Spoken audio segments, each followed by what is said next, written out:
গুরুচাঁদ উদয় হও এসে, তোমার রূপ মাধুরী নয়ন ভরি দেখবো হরিষে। আজকের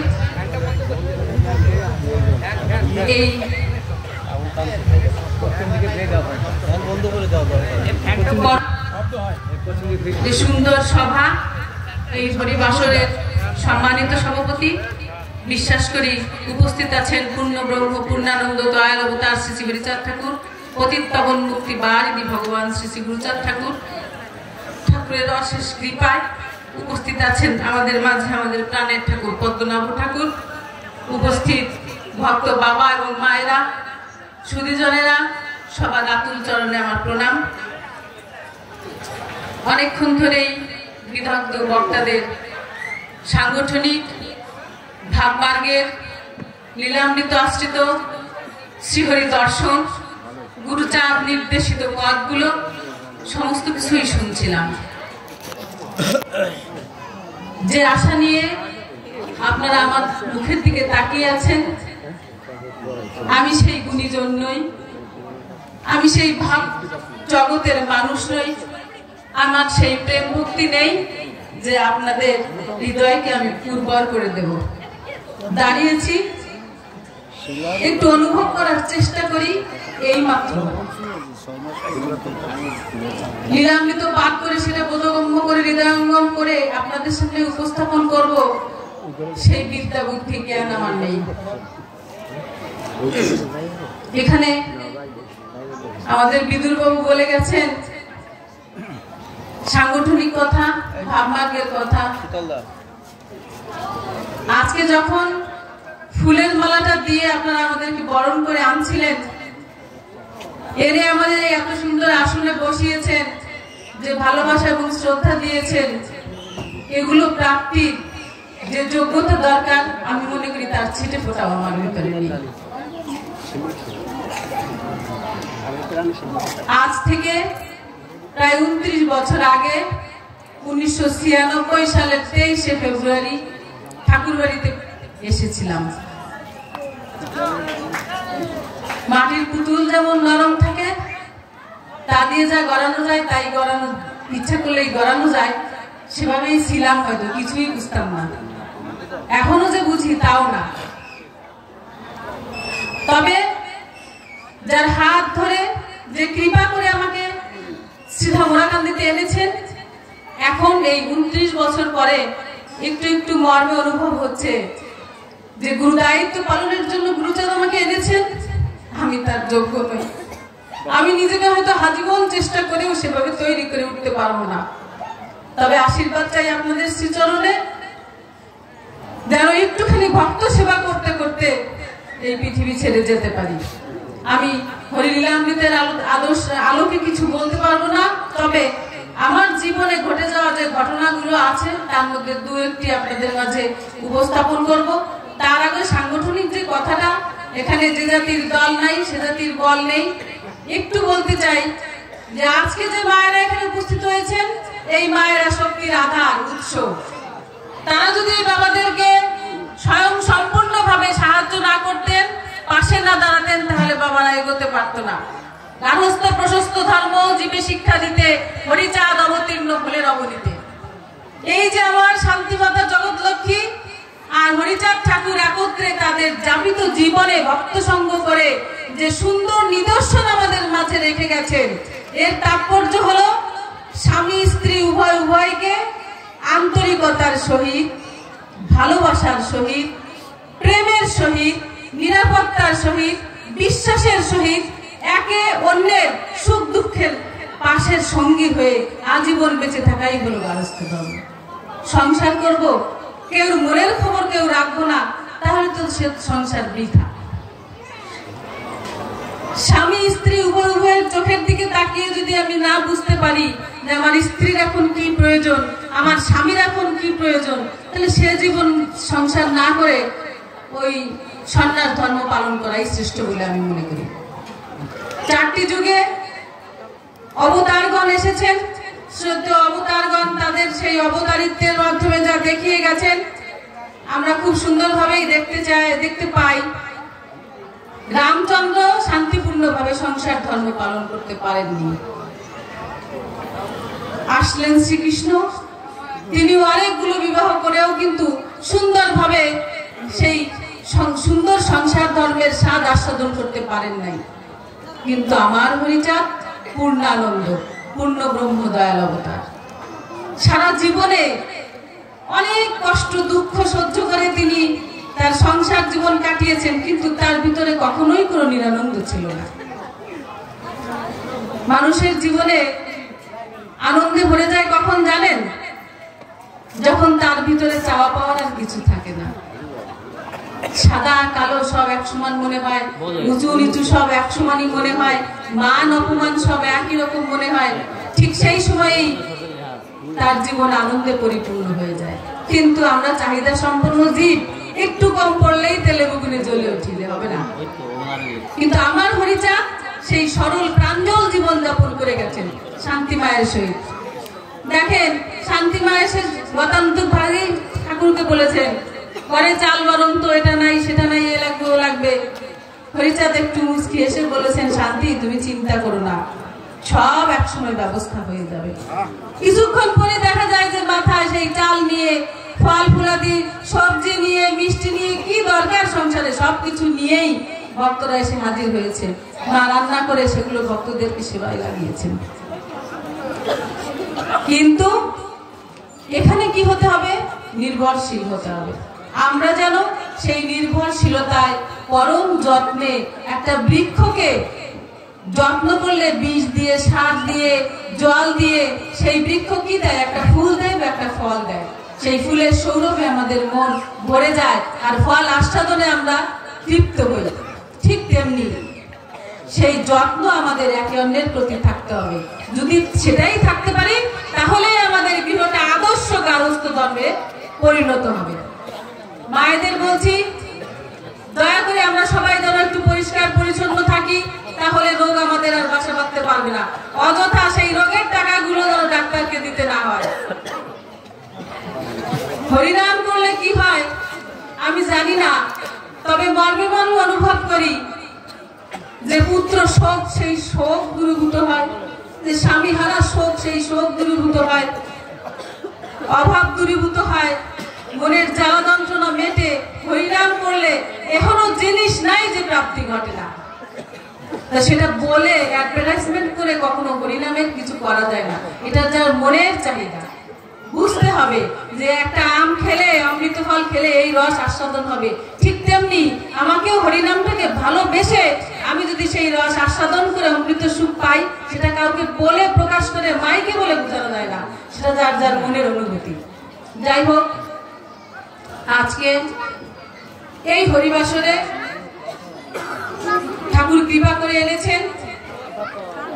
আর আপনাদের যে শৃঙ্খলা, এই শৃঙ্খলায় সত্যি সত্যি আমি মুগ্ধ, আপ্লুত।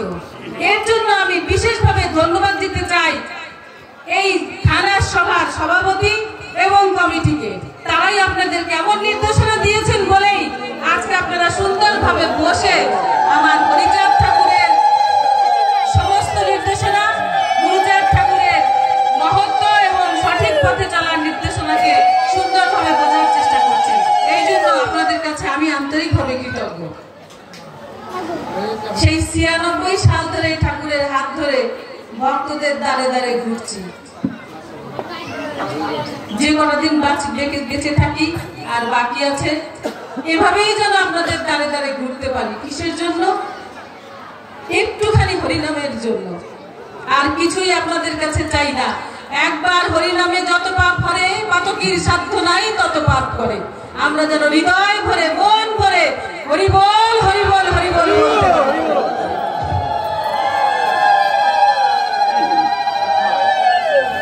আজকে যেখানে আমাদের বৈঠক বা এই সভা, এটাই আমাদের গুরুচাঁদ ঠাকুরের নির্দেশিত পথ। যে জাতির দল নাই সে জাতির বল নাই। এই যে সবাই আমরা এক দলে হয়েছি, এটাই আমাদের গুরুচাঁদ ঠাকুরের স্মরণীয় নির্দেশিত পথ। সুতরাং আমার গুরুচাঁদ ঠাকুর কি বলে গেছেন এটাকে বোঝবার জন্য সেই শক্তি আমাদের ছিল না। আজকে আমরা বুকে হাত দিয়ে বলতে পারি প্রত্যেক ঘরে ঘরে MBA পাস ছেলে পেলে আছে, দু একটা চাকরি আছে। তো যেখানে লক্ষ্মী সরস্বতী একসাথে বসবাস করে সেখানে সেই মতুয়াকে আর দাবিয়ে রাখা যায় না।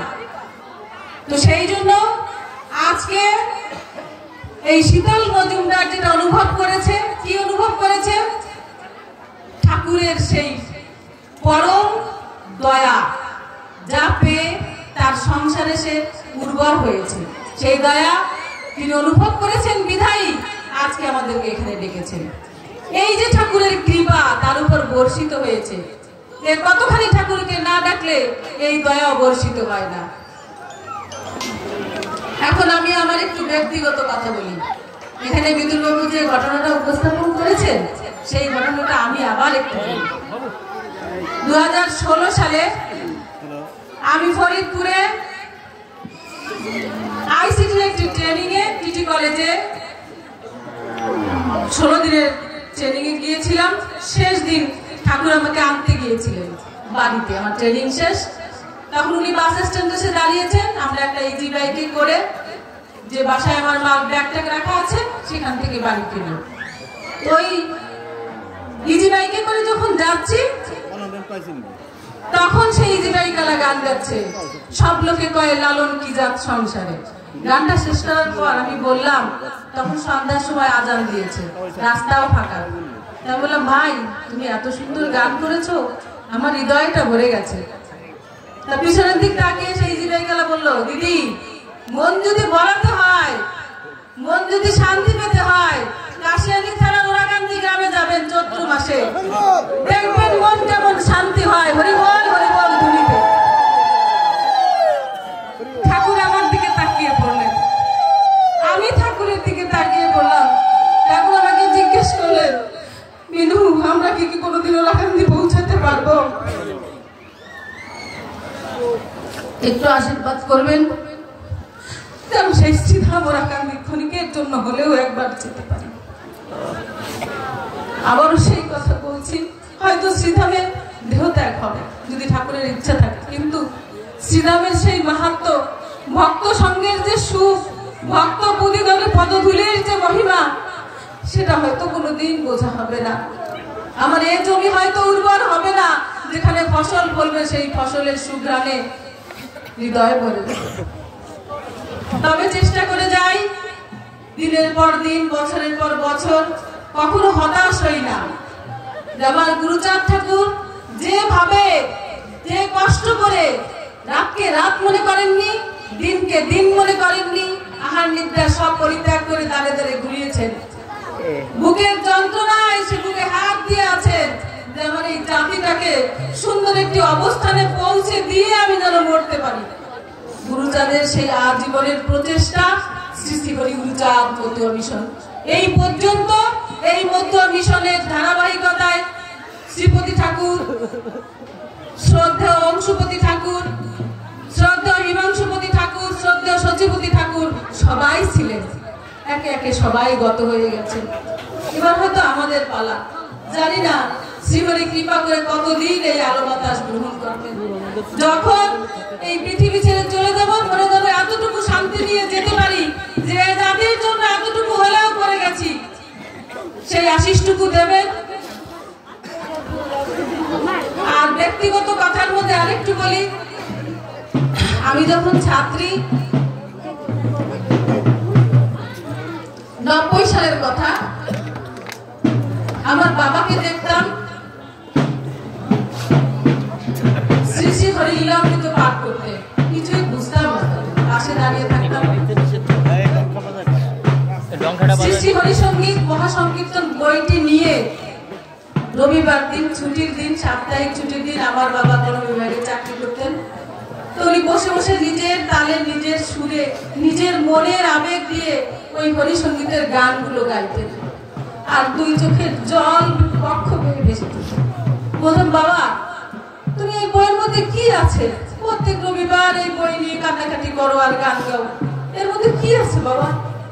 তো বাবা বলতেন, মারে যদি কোনোদিন ঠাকুর তোকে কৃপা করে তবে সেদিন বুঝতে পারবি এই হরিলীলামৃতের ভিতরে কি আছে, এই হরিসঙ্গীতের আছে। সেই হরিসঙ্গীত, মহাসংকীর্তন, লীলামৃত শুনি পড়ি, কিন্তু আমার জমি এত উর্বর না যে সেটা আমার বোধগম্য হয়। সেই ভক্তির জগতে আমি ডুবে যেতে পারি না। আপনাদের সবার আতুল চরণে হাত রেখে এইটুকু বলি, আমি যেন ক্ষণিকের জন্য হলেও একটু বুঝতে পারি সেই গ্রন্থ তিনটির ভিতরে কি আছে। বাবা চলে গেছেন আজ বহুদিন, কিন্তু আজকে বুঝি। 96 সালে যখন প্রথম ঠাকুর বাড়িতে এসেছিলাম বউ হয়ে, আজ মনে পড়ে সেই নমিতা রানী ঠাকুরানী আমার শাশুড়ির মাতা। উনি আমাকে পান্তা ভাতের জল দিয়ে প্রথম বরণ করেছিলেন। সাধারণত বউ বরণ করতে গেলে মিষ্টি মুখ করানো হয়, পরমান্ন দিয়ে মিষ্টি মুখ করানো হয়, কিন্তু মা আমার অন্তর্যামী, আমি পান্তা ভাত খেতে খুব ভালোবাসি, এই জন্য সেই পান্তা ভাতের জল দিয়েই আমাকে বরণ করেছিলেন। এমন একজন মানুষ ছিলেন সেই নমিতা ঠাকুরানী, যার কথা প্রত্যেকটি পদক্ষেপে, প্রত্যেকটি মুহূর্তে আমার হৃদয়ের ভিতরে এমন ভাবে অনুধাবন এখন হয়, যখন আমি সেই 96 সালে ওনার কোলের মধ্যে ঘুমাতাম, সারা রাত কথা বলতেন। তার অব্যক্ত কষ্টগুলো জানি না কেন আমাকেই বলতেন। আমি তখন সব কথাগুলো বুঝতাম না, মনে মনে চিন্তা করতাম, এত কথা বলে সারা রাত একটু ঘুমোতে পারলাম না। কথা বলতে বলতে বলতে বলতে আজান দিয়ে দিত, ভোরে উঠে যেতাম, মনের মধ্যে একটু বিরক্ত হতো। কিন্তু আজ প্রতিটি মুহূর্তে সেই কথাগুলো এখন বুঝি যে মা কি বলে গিয়েছেন।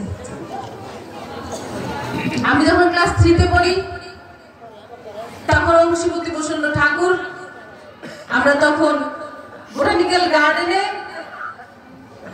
কোয়ার্টারে ছিলাম। আমার বাবা পরম ভক্ত, হরিভক্ত ছিলেন কিনা জানি না, তবে ঠাকুর বাড়ি এবং ঠাকুরদেরকে অন্তর দিয়ে ভালোবাসতেন। অংশুমতি ঠাকুর নরেন বর্ণন আমার দাদু হতেন, মায়ের কাকা, তার বাসায় গিয়েছি। বাবার মনে মনে একটু আশা, আমার অংশুমতি ঠাকুরকে যদি একটু ঘরে এনে বসাতে পারতাম, যদি দুটো ভাত তার সামনে দিতে পারতাম, আমার মনে স্বাদ পূর্ণ হতো, কত তৃপ্ত হতাম। তখন যে তিনি বললেন, বাবা আমার সাধ্য নাই আপনাকে শ্রীধাম থেকে আনি, চাকরিতে ব্যস্ত থাকি, আপনি যখন ঢাকা এসেছেন একবার আমার বাসায় একটু পদধূলি যদি দিতেন। তখন অংশুমতি ঠাকুর বলেছিলেন, অনিল বাবু আপনি তো সরকারি চাকরি করেন, আপনার বাসায় গেলে বাজার থেকে বড় মাছটা কিনে এনে আমার খাওয়াবেন, কিন্তু আমি সেই মাছ খাবো না। অন্তর্জমে অংশুমতি জানছিলেন যে অনিল বাবু শখ করে মাঝে মাঝে ঝিলে মাছ ধরতে যান। বাবার একটি ছোট্ট জাল ছিল, যেটা আমার দাদা ঠাকুর তাকে বানিয়ে দিয়েছিল। আমার দাদা মশাই সেই বানানো জাল দিয়েই বাবা মাঘ মাসের শেষ মাছ ধরতে গিয়েছিলেন 4.5 মাইল হেঁটে ঝিলের ভিতরে। অনেক চেষ্টা করার পরেও কোনো মাছ পাননি। আমার মনে আছে ঠাকুর আসবেন বলে মা ছোট্ট একটু উঠোনে গোবর দিয়েছিলেন, সমস্ত বাড়িঘর পরিষ্কার করেছিলেন, নতুন বিছানা চাদর পাতিয়ে দিয়েছিলেন আমাদেরকে, সেই ন্যাপথলিন মাখা গন্ধ ট্রাঙ্ক থেকে সেই নতুন জামা পরিয়েছিলেন, পরে সেই তখন সোডা দিয়ে মাথা ধুতাম, শ্যাম্পু ওঠেনি, মাথা ধুয়ে ঠাকুর আসবে ঠাকুর আসবে, মনের ভিতরে কেমন একটা উত্তেজনা, কখন ঠাকুর আসবে কখন ঠাকুর আসবে। ঠাকুর এলেন। আমার বাবা মাছ ধরতে যে যখন ব্যর্থ হয়ে ফিরে যাবেন, তখন হরিচাঁদ গুরুচাঁদ বলে একটি শেষ কেউ দিয়েছিলেন যে বাবা যদি কৃপা করো তবে আমি ঠাকুরের মুখে দিতে পারবো দুটো প্রসাদ, নাহলে আমি কোত্থেকে দেবো, কিনে এনেও তো দেওয়ার মতো ক্ষমতা আমার নাই, কারণ ঠাকুর বলেছেন কিনে আনা মাছ তিনি খাবেন না। যাই হোক, সেদিন সেই জালে ছোট ছোট ট্যাংরা মাছের মতো ছিল, উনি একটা খাওয়িয়ে দিয়েছিলেন। 4.5 কেজির মতো মাছ বাড়িতে এনে মা বিভিন্ন পদে রান্না করেছিলেন। অংশুমতি ঠাকুর সেই প্রসাদ খেয়েছিলেন। আমরা 3টা বোন, ছোট একটা ভাই, তো 3 বোনই দরজার পাশে দাঁড়িয়ে আছি। বাবা ডাকছেন, এই বুড়ি কাছে আসো।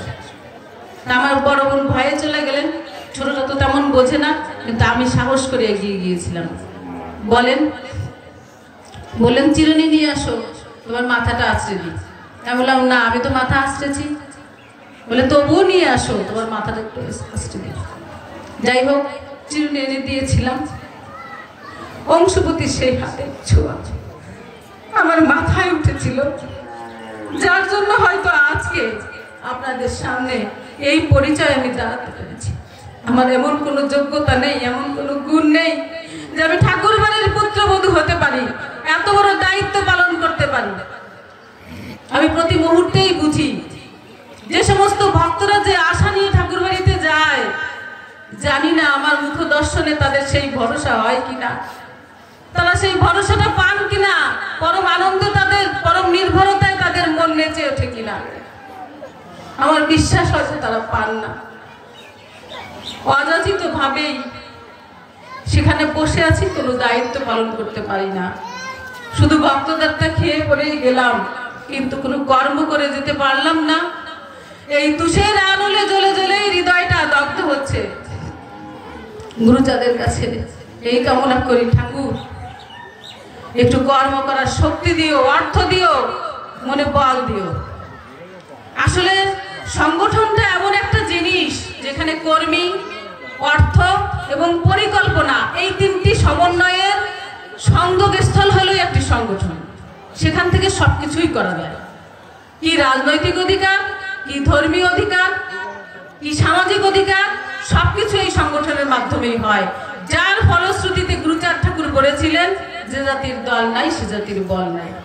তা আসুন সেই সংগঠনে আমরা একীভূত হই। এই তিনটি জিনিসের সমন্বয়ে আমরা যেন গুরুচাঁদ ঠাকুরের ইচ্ছাকৃত সেই অভিষ্ট লক্ষ্যে পৌঁছাতে পারি। আমার জীবনের আরো একটি ছোট্ট ঘটনা আমি বলছি, হয়তো আপনাদের অনেক সময় নিয়ে নিলাম।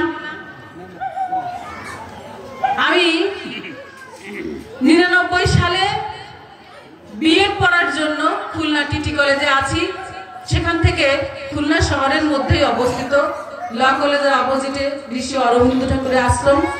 সেখান থেকে কিছু ছেলে পেলে আমাকে ওখানে আনতে যান। উনি কিভাবে ওনারা জেনেছিলেন আমি জানি না, আমি বিএড ট্রেনিং করছি। আনতে যাওয়ার পর আমার মনে আছে সেখানে প্রায় 29 থেকে 35 জন উকিল ছিলেন, বিভিন্ন ইউনিভার্সিটিতে পড়া ছাত্ররা ছিলেন, বিদগ্ধ জ্ঞানী গুণী বিভিন্ন ভক্তরা সেই আশ্রমটা ভরা ছিল। সেই আশ্রমে তখন আমাকে বসিয়ে একটা প্রশ্নই করেছিলেন, আপনার স্বামী শ্রী শ্রী পদ্মনাভ ঠাকুর শ্রী শ্রী হরিগুরুচাঁদ মতুয়া মিশনের সভাপতি, শ্রদ্ধেয় হিমাংশুপতি ঠাকুর মতুয়া মহাসংঘের সংঘাধিপতি। ঠাকুর বাড়িতে দুটি সংগঠন, আমরা কোথায় গিয়ে দাঁড়াবো?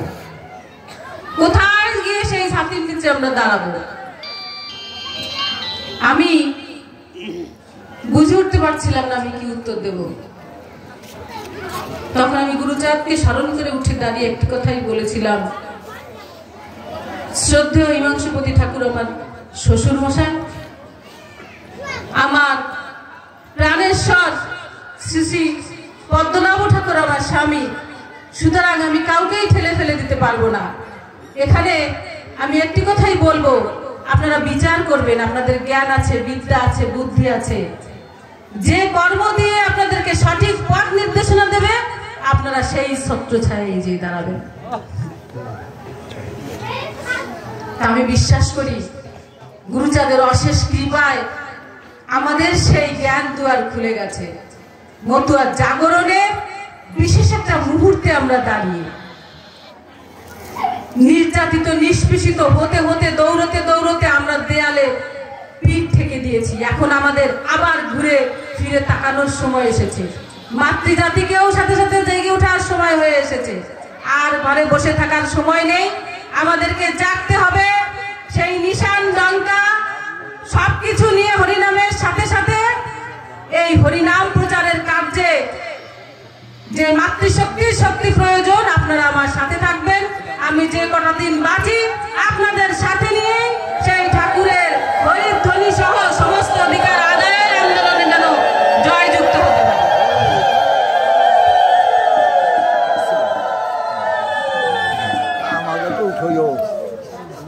প্রত্যেকটা টেবিলে আপনাদের সন্তানদের টেবিলে দ্বাদশ আজ্ঞাকে ঝুলিয়ে দেবেন ফটোকপি করে এনে, বন্দনা মঙ্গলাচরণ ঝুলিয়ে দেবেন, গুরুচাঁদের বাণীগুলো ঝুলিয়ে দেবেন।